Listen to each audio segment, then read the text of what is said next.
Phoebe Belza Barrientos, and I'm happily married to God's best for me. Based on my last name, you already know who He is. He is our pastor and one of our kuyas here in SADOZ ministry. And tonight, I'm here to share with you a part of our love story. Bakit a part of our love story lang? Because, our pre-marriage testimony lasted for 10 years. It was 10 years in the making.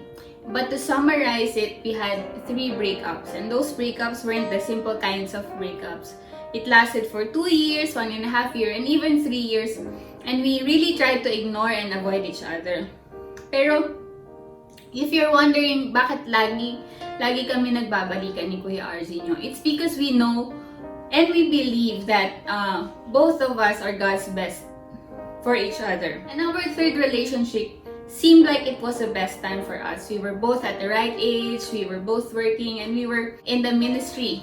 Everything made it seem like it's a perfect timing and it's a perfect situation. But I realized one thing: we are missing out on one important factor, and that is our parents' approval.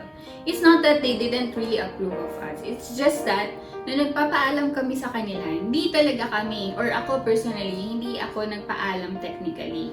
Ang nangyari, pinaalam ko sa kanila because at that time we were already sa MU stage. So, iba yung ipapaalam sa pinaalam. So, akala kasi ng karamihan, when you say God's best, ibig sabihin nun, God's perfect person. Pero hindi lang yun eh. Things have to agree with each other. So, God's perfect person, God's perfect timing, and God's perfect place or situation. Noong sa 3 years na magkahiwalay kami ni Kuya RZ nyo, there were chances or opportunities that I could have entered a relationship. That time, I didn't want to be in a relationship with someone who isn't the best one for me, who isn't the one whom God prepared for me.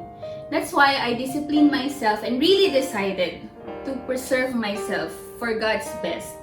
So, it always comes down to that, disciplining yourself and deciding to preserve yourself. During the last few months of 2017, nagkakausap na kami ni RG. I was vocal to him that before I commit to him, I wanted to get our parents' approval. Especially yung approval ng mother ko. Kasi she always tells me na kung merong iba na lang or wag na lang si RG. So, in December 2017, pauwi ako ng Philippines to celebrate Christmas. And I've been praying kung paano ba or kung tama ba yung nararamdaman ko. And aside from asking the Lord, I even Googled how to know whether the person is God's best for you. Kasi sabi nung isang pastor, si Stephen Furtick, sabi niya, God speaks to us in different mediums. Even through Google, God can speak to us. And one of the things na screenshot ko during that time was from the book Choosing God's Best by Don Ronicar. His views helped me establish my own standards regarding marriage. And I decided I wanted nothing less than God's best for me. And also, there's this Bible verse from Psalms 18 verse 30. Sabi doon, if God's ways are perfect, then we can trust Him that whatever He allows or whatever He does is perfect. So our responsibility is just to trust Him and let Him do His thing in our life. That confirmed my thoughts of not settling for less than God's best for me. Surprisingly, my mother's response was, she welcomed him with open arms and released forgiveness as if nothing bad happened between us. The Lord is really true to His word that whatever He allows or whatever He does is true and perfect.